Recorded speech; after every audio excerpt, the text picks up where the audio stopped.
جو آدمی اللہ کے حضور توبہ کرتا ہے لیکن وہ عزم مصمم نہیں رکھ رہا ہوتا کہ گناہ ختم کرنے کا، گناہ سے مکمل اجتناب کا پختہ ارادہ نہیں ہوتا، بس زبان سے کہہ رہا ہوتا ہے، دل سے نہیں کہہ رہا ہوتا، توبہ یا اللہ میری توبہ، کوشش کر کے آنسو بھی لے آتا ہے کہ چلو میں شاید اللہ کو یہ بتا سکوں کہ میرے آنسو بھی نکل آئے، لیکن دل اس کا اس گناہ سے ہٹنے کا نہیں ہوتا ہے۔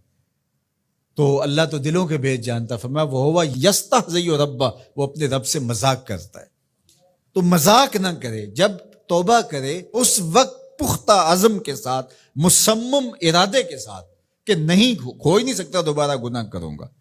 بعد میں اگر اس سے ہو گیا تو وہ ایک الگ بات ہے، لیکن اگر اس نے کہا چلو میں توبہ کے لفظوں کی رسم تو ادا کرتا ہوں، قائم رہ سکا ٹھیک ہے، نہ رہ سکا پھر بھی ٹھیک ہے، اس گناہ کو چھوڑنے کو، رشوت کو چھوڑنے کو، برائی کو چھوڑنے کو جی نہیں چاہ رہا اس کا، لیکن وہ اوپر سے کہہ رہا ہے شبرات کا موسم ہے، سب رو رہے ہیں، سب توبہ کر رہے ہیں، چلو تم بھی ساتھ شامل ہو جاؤ، توبہ کے عنوان سے گفتگو سنیے، چلو توبہ توبہ پکار اٹھو۔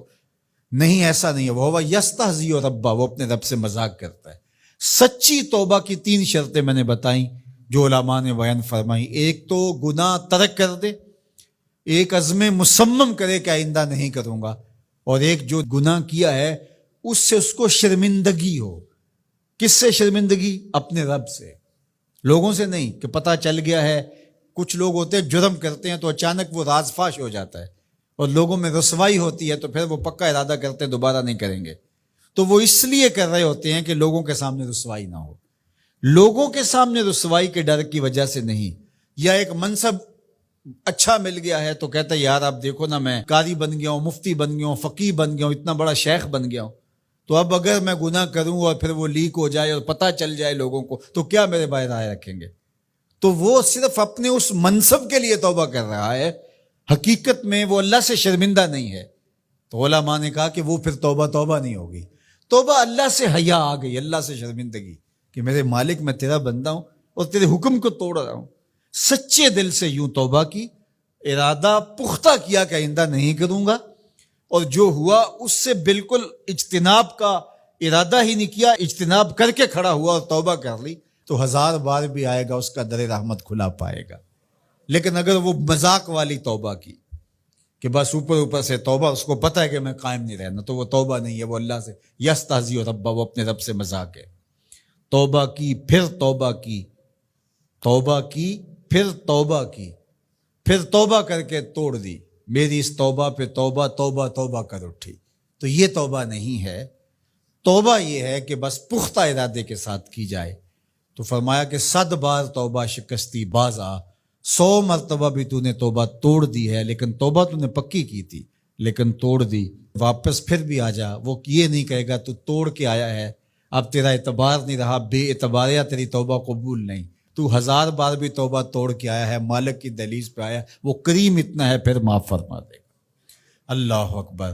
تو آئیے میں اور آپ پکا عزم کریں اپنے دل کے ساتھ کہ ہم اللہ کے حضور سچی توبہ کر کے اپنی زندگی کو اس کے راستوں پہ لے آئیں گے، اور اپنی خواہشات کو، اپنی تمناؤں کو، اپنی آرزوؤں کو شریعت بیضا کے مطابق ڈھالنے کی کوشش کریں گے۔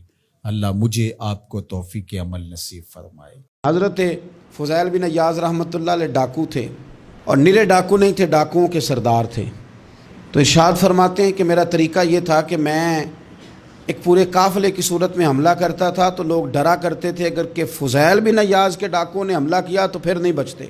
ایک دن گزر رہا تھا تو ایک قاری صاحب آیت پڑھ رہے تھے، لا تقنطوا من رحمت اللہ، اللہ کی رحمت سے کبھی نا امید نہ ہونا، ان اللہ یغفر الذنوب جمیعا، بے شک وہ سارے ہی گناہ معاف کر دے گا۔ آپ فرماتے ہیں میرے دل میں بات اثر کر گئی، ماننا ہے نا؟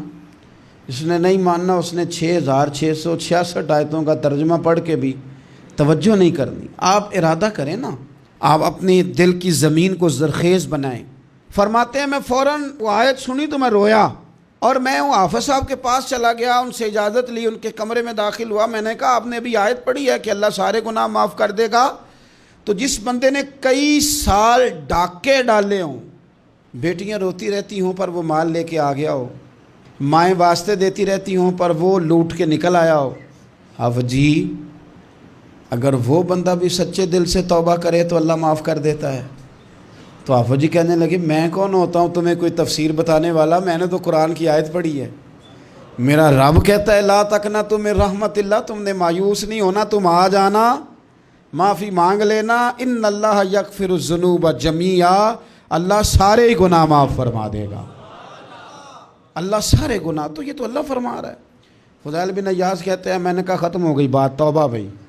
واپس آیا تو وہ میرے ساتھ جو تھے نا ان سے میں نے کہا سردار نیا تلاش کر لو بھائی۔ اب ارادے بدل گئے، پروگرام کچھ اور ہو گیا، اب تو لوگ ہمیں تانے دیں گے، اب تو لوگ باتیں کریں گے کہ اوتھے کی لین جانا ہے۔ فضیل بن عیاض کہنے لگے بس بھائی توبہ کرنی، اب تم کوئی اور سردار تلاش کر لو۔ اور اوپر سے نہیں کہا، توبہ کی تقریریں نہیں کی، دوسروں کو میسج نہیں بھیجے اور لیکچر نہیں جھاڑے، رو کے کہا، درد سے کہا، دل سے کہا۔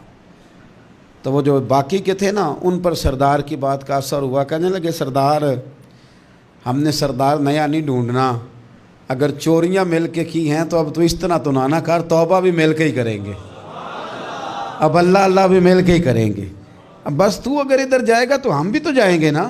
اللہ اکبر۔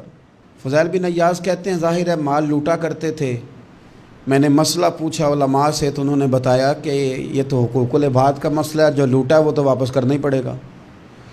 اب میں نے وہ پیسے جمع کیے، اب سارے تو میرے پاس تھے نہیں، جتنے میں دے سکتا تھا دیے، جو کھا چکا تھا وہ رہ گئے، ایک یہودی کے پیسے رہ گئے، اس کے گھر چلا گیا، میں نے جا کے اسے کہا میاں میں نے کر لیا توبہ، اور میں وہ فضیل بن عیاض ڈاکو ہوں جس کے تیرے گھر سے اتنا مال لوٹا تھا، میرے پاس پیسے کوئی نہیں، وہ پیسے لگ گئے، اب تو اس طرح کر مجھے معاف کر دے۔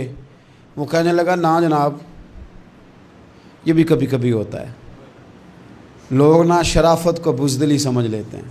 فضیل بن عیاض سے کہنے لگا میں تو پیسے لوں گا، ایسے تو نہیں معاف کرتا۔ آپ فرمانے لگے پیسے تو کوئی نہیں، یہ سچی توبہ ہے۔ وہ کہنے لگا پھر اس طرح کرو میری اونٹوں کو چارہ ڈالو، پیسے پورے ہوئے تو چلے جانا۔ کل ڈاکو تھے، ابھی وہ تلوار چلانی آتی ہے، نیزہ چلانا آتا ہے، ڈٹنا آتا ہے، اعصاب مضبوط ہیں، مسئلہ کوئی نہیں، لیکن توبہ سچی کی ہے نا، یہ سچی توبہ والے لوگوں کا طریقہ ہے۔ اس سے کہہ سکتے تھے کہ جا جتھوں لب دینی لے لے، تجھے کہا معاف کر دے، تو تیار ہی نہیں ماننے کو۔ حضرت فضیل بن عیاض کہنے لگے اگر اونٹوں کو چارہ ڈالنے سے تو معافی دیتا ہے نا تو میں تیرے اونٹوں کو چارہ ڈالنے کو بھی تیار ہوں۔ کیوں کہ راضی اللہ کو کرنا ہے، اپنے ضمیر سے بوجھ اتارنا ہے، بندوں کے سامنے سرخرو نہیں ہونا، اللہ کے حضور ہونا ہے۔ توبہ کا مطلب ہے رب کوئی بارگاہ میں سرخرو ہونا، بندوں کے سامنے نہیں۔ حضرت فضیل بن عیاض سے کہنے لگے ڈالیں گے تیرے اونٹوں کو چارہ، کیوں نہیں ڈالنا؟ 2-4 دن چارہ ڈالا تو وہ یہودی ایک دن کہنے لگا کہ یہ نا ٹھیکریوں سے بڑی ہوئی تھیلی ہے، یہ تو ذرا اٹھا کے لا۔ حضرت فضیل بن عیاض نے اٹھا کے اسے دی، جب اس نے کھولی تو اشرفیوں کی بھری ہوئی تھی۔ تو آپ فرمانے لگے تو کہہ رہا تھا ٹھیکریاں اٹھا کے لا۔ کہنے لگا میں تورات بڑی پڑھتا ہوں، عالم ہوں، میں نے تورات میں پڑھا تھا کہ مسلمان جب سچی توبہ کر لیں گے نا تو رب ٹھیکریوں کو بھی سونا بنا دیا کرے گا، پھر یہ مٹی کے ڈھیلے اشرفیاں بنا کریں گے۔ تو میں نا تیری توبہ چیک کر رہا تھا، یہ اس میں نے روڑے بڑے ہوئے تھے، لیکن تو اٹھا کے لایا تو تیری توبہ بھی سچی ہے اور تمہارا دین بھی سچا ہے۔ اب اس طرح کر، معافی اس شرط پہ دوں گا کہ مجھے کلمہ پڑھا تاکہ میں بھی مسلمان ہو جاؤں۔ ایک بزرگ سے کسی نے پوچھا کہ گناہ کیا ہے اور توبہ کیا ہے؟ وہ کہنے لگے ایک گناہ کیا تھا، 70 سال ہو گئے اس کی توبہ کر رہا۔ جب جوان جوانی میں توبہ کرتا ہے تو حدیث شریف میں آتا ہے کہ ان اللہ یحب الشاب التائب، اللہ تعالیٰ جو جوان جوانی میں توبہ کرتا ہے اس کو بہت زیادہ پسند فرماتا ہے۔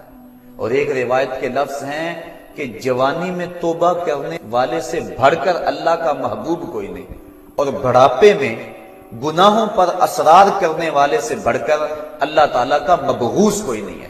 سب سے زیادہ ناراض اللہ اس بندے پہ ہوتا ہے جو بڑھاپے کے باوجود بھی گناہ نہیں چھوڑتا، اور سب سے زیادہ اللہ تعالیٰ خوش اس بندے پہ ہوتا ہے جو جوانی کے اندر توبہ کرتا ہے۔ اور ایک روایت میں آتا ہے جب جوان توبہ کرتا ہے تو اللہ کا عرش خوشی سے جھوم اٹھتا ہے. اور ایک روایت کے لفظ ہیں وَشَابٌ نَشَأَ فِي عِبَادَةِ اللَّهِ، وہ جوان جس کی جوانی اللہ کی عبادت میں گزرے. فرمایا کل قیامت کے دن جب کوئی سایہ نہیں ہوگا، اللہ اس شخص کو اپنے عرش کا ٹھنڈا سایہ نصیب فرمائے گا. آؤ اس کے در پہ آؤ، توبہ کا دروازہ کھلا ہوا ہے. حضور نے ارشاد فرمایا جتنی دیر تک سورج مغرب سے طلوع نہیں ہوتا توبہ کا دروازہ کھلا رہے گا. اللہ کے حضور گڑ گڑاؤ، اپنے گناہوں کی معافی مانگو. 2 قطرے ایسے ہیں جو رائیگاں نہیں جاتے اور اللہ کے بڑے محبوب ہیں. ایک وہ قطرہ جو خوف خدا سے آنکھوں سے ٹپکتا ہے، اور حدیث میں آتا ہے گناہ گار کی آنکھ کا پانی اللہ کے غصے کی آگ کو ٹھنڈا کر دیتا ہے. اب جو گناہ سے توبہ ہے اس کے بھی کئی درجے ہیں. کچھ لوگ تو ایسے ہوتے ہیں کہ جب ان کا راز فاش ہو جاتا ہے تو شرمندے ہو کے توبہ کرتے ہیں. بجلی چوری کرتا پکڑا گیا، اب کہتا ہے یا اللہ میری توبہ. یہ توبہ نہیں ہے، یہ اپنی شرمندگی پر ایک اظہار ہے بس، یہ توبہ نہیں ہے. اور حضرت ذوالنون مصری فرماتے ہیں کہ کچھ لوگ آخرت میں گناہ کی جو سزا ہے اس سے بچنے کے لیے توبہ کرتے ہیں، یہ توبہ بھی محمود ہے. لیکن فرمایا جو خواص ہیں وہ اللہ سے حیا کی وجہ سے توبہ کرتے ہیں. اور ایک روایت میں آتا ہے کہ حضور تشریف فرما تھے، ایک حبشی آیا، اس نے عرض کی حضور میں بڑے گناہ کرتا رہا ہوں، کیا میرا اللہ مجھے معاف کر دے گا؟ فرمایا ہاں توبہ کرو اللہ معاف کر دے گا. وہ چلا گیا. تھوڑی دیر کے بعد پھر آ گیا اور پھر عرض کرنے لگا حضور جو میں گناہ کرتا رہا ہوں کیا میرا اللہ اسے دیکھتا تھا؟ فرمایا ہاں اللہ دیکھتا تھا. اس نے چیخ ماری اور مر گیا. تو حیا کی وجہ سے انسان توبہ کرے، یہ توبہ کا ایک اعلیٰ مرتبہ اور اعلیٰ مقام ہے. جب انسان گناہ کرتا ہے تو حدیث شریف میں آتا ہے کہ 4 گواہیاں پیدا ہو جاتی ہیں. جب کوئی بھی گناہ کرتا ہے تو 4 اس کے گواہ بن جاتے ہیں. ایک تو زمین، جس زمین پہ وہ گناہ کرتا ہے، یومئذ تحدث اخبارہا، اللہ قرآن مجید میں ارشاد فرماتا ہے کل قیامت کے دن زمین خبریں بیان کرے گی، زمین ساری کہانی سامنے رکھ دے گی. اللہ اکبر. یوم تبلی السرائر فما لہ من قوت ولا ناصر، اس دن سارے راز کھول دیے جائیں گے، ہر شے تش تش وام ہو جائے گی. ایک تو زمین گواہ بن جاتی ہے. دوسرا وہ فرشتے جو لکھنے والے ہیں، کرامن کاتبین یعلمون ما تفعلون، جو تم کرتے ہو معزز فرشتے اس کو لکھ لیتے ہیں، ان کی بھی گواہی بن جاتی ہے. تیسرا وَإِذَا الصُّحُفُ نُشِرَتْ، وہ صحیفے جن کے اوپر اعمال لکھے جاتے ہیں وہ ہمارے گناہوں کے گواہ بن جاتے ہیں. اور چوتھا اللہ اکبر اعضائے بدنی، الیوم نختم علی افواہہم وتکلمنا ایدیہم، کہا اس دن منہ پر مہریں لگا دی جائیں گی، ہاتھ بولیں گے، انسان کے اعضائے بدنی بولیں گے. تو یہ چوتھے گواہ انسان کے اپنے بدن کے اعضاء. تو جب گناہ کیا تو 4 گواہ بن گئے، زمین، اعضائے بدنیاں، فرشتے اور وہ صحیفے جن صحائف کے اندر گناہ لکھا گیا ہے. لیکن جب بندہ توبہ کرتا ہے، حدیث میں آتا ہے اذا تاب العبد انسى اللہ الحفظۃ ذنوبہ وانسى ذلك جوارحہ ومعالمہ من الارض حتی یلقى اللہ ولیس علیہ شاہد من اللہ بذنب. اور اگر توبہ کر لیتا ہے تو پھر اعضاء بھی بھول جاتے ہیں، فرشتے بھی بھول جاتے ہیں، نامہ اعمال بھی بھول جاتا ہے، حتیٰ کہ اللہ کے حضور اس کے گناہ کی گواہی دینے والا کوئی بھی موجود نہیں ہوتا. بعض صوفیاء اور بزرگوں نے کہا ہے کہ توبہ کی قبولیت یہ ہے کہ انسان اپنے گناہوں کو خود بھی بھول جائے، اور بعض نے کہا کہ نہیں، ان کو یاد رکھے، کیونکہ یاد رکھنا اس کو توبہ کا تکرار دیتا رہے.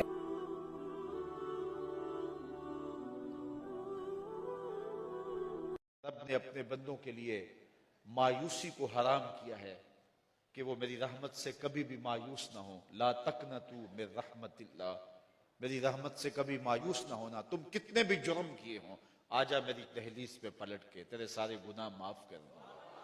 بلکہ تیرے گناہوں کو بدل کے نیکیوں میں تبدیل کر دوں گا۔ کہاں گناہوں بھری زندگی اور یہ باد نسیم کے جھونکے، رب کی رحمتوں کا پیام، اور میرے حضور نے اتنی عمدہ مثال سے یہ کہانی سمجھائی کہ کوئی بدبخت ہی ہوگا جو توبہ کی دہلیز پہ نہیں آئے گا۔ حضور نے ایک مثال سے سمجھایا۔ جن لوگوں نے صحراؤں کا سفر کیا ہے وہ اس مثال کو زیادہ تفصیل سے سمجھ سکتے ہیں، لیکن یہ سب کے لیے سمجھنے میں دقت نہیں ہے۔ جب دور دور تک آبادیاں نہیں ہوتی تھی اور جو لوگ صحرا میں بھٹک جاتے تھے تو پھر ان کی وہی موت واقع ہو جاتی تھی۔ کیوں؟ اس لیے کہ آبادی ہی نہیں ہے، کتنا چل کے دائیں بائیں جائیں گے، بالآخر موت ہوتی۔ تو فرمایا کہ ایک شخص سفر میں تھا، اس نے سفر کے اندر، صحرا کے اندر ایک درخت کے نیچے اپنا اونٹ باندھا اور دوپہر کاٹنے کے لیے، سستانے کے لیے سو گیا۔ اس کا خیال تھا چند منٹ کے لیے لیٹوں گا، اٹھوں گا، کمر سیدھی کروں گا اور میں واپس چلے جانا ہے۔ تو اس نے اونٹ کے اوپر باندھا ہوا سامان نہیں کھولا، تو وہ لیٹ گیا۔ تھوڑی دیر کے بعد اس کی آنکھ کھلی تو کیا دیکھتا ہے کہ اونٹ ماں ساز و سامان کے غائب ہے۔ اونٹ کیا غائب ہوا؟ زندگی چلی گئی۔ وہ دائیں بائیں بھاگا کہ کوئی نشان ملے اونٹ کے، لیکن نشان میسر نہیں ہے۔ تو جب وہ مایوس ہو گیا، تھک ہار کے دوبارہ اسی درخت کے نیچے آ کے ٹیک لگا کے موت کے انتظار میں بیٹھ جاتا ہے کہ ظاہر ہے دور تک آبادی نہیں، کھانا پینا ہے نہیں۔ تو اب تھوڑی دیر کے بعد بھوک کی شدت اور پیاس کی شدت سے آغوش موت میں اترنے والا ہوں۔ تو وہ ٹیک لگا کے اس درخت کے ساتھ بیٹھ جاتا ہے، موت کا انتظار کرنے لگ جاتا ہے۔ اچانک اس کی پھر آنکھ لگ جاتی ہے۔ تھوڑی دیر کے بعد دوبارہ آنکھ کھلتی ہے تو کیا دیکھتا ہے کہ وہ اونٹ ماں ساز و سامان کے پاس کھڑا ہے۔ اونٹ کیا ملا؟ زندگی مل گئی۔ تو پھر اس کی کیا مسرتوں کا عالم ہوگا، خوشی کی کیفیت کیا ہوگی؟ حضور نے اس کی خوشی کی کیفیت کو بیان کیا کہ پھر وہ اتنا خوش ہوا کہ وہ مسرتوں کے ہجوم میں درک گیا اور کیا کہتے ہیں؟ اللہم انت عبدی وانا ربک، اے اللہ تو میرا بندہ اور میں تیرا رب۔ کہنا تو یہ تھا کہ تو میرا رب اور میں تیرا بندہ، لیکن کسی کے آنے سے ایسے ہوش اڑے ساقی کے، شراب سیخ پہ ڈالی اور بوتل میں کباب۔ کہنا تو یہ تھا انت ربی وانا عبدو کا، لیکن جب بھی تیری قربت کے امکان نظر آئے ہم اتنے خوش ہوئے کہ پریشان نظر آئے۔ تو کہنا یہ تھا کہ تو میرا رب اور میں تیرا بندہ، تو کہتا اللہم انت عبدی وانا ربو کا، تو میرا بندہ اور میں تیرا رب۔ یہ اس کی زبان کا اکھڑا ہوا لہجہ اور اس کی زبان کا بل کھا جانا، اس کی مسرت اور اس کی خوشی کی انتہا کو بیان کر رہا ہے۔ حضور نے فرمایا صحابہ بتاؤ، وہ جو اونٹ گما بیٹھا اور موت کے انتظار میں بیٹھا تھا، زندگی پھر دہلیز پہ آ گئی اور وہ کہتا ہے اے اللہ تو میرا بندہ اور میں تیرا رب، بتاؤ وہ بندہ کتنا خوش ہوا؟ تو صحابہ نے عرض کیا حضور خوشی کی انتہا ہو گئی۔ تو فرمایا جب کوئی بندہ توبہ کرنے کے لیے مالک کی دہلیز پہ آتا ہے اللہ اس سے بھی زیادہ خوش ہوتا ہے۔ اللہ اس سے بھی زیادہ خوش ہوتا ہے کہ میرا بندہ میری دہلیز پہ آ گیا، میری چوکھٹ پہ آ گیا، میرے در پہ آ گیا۔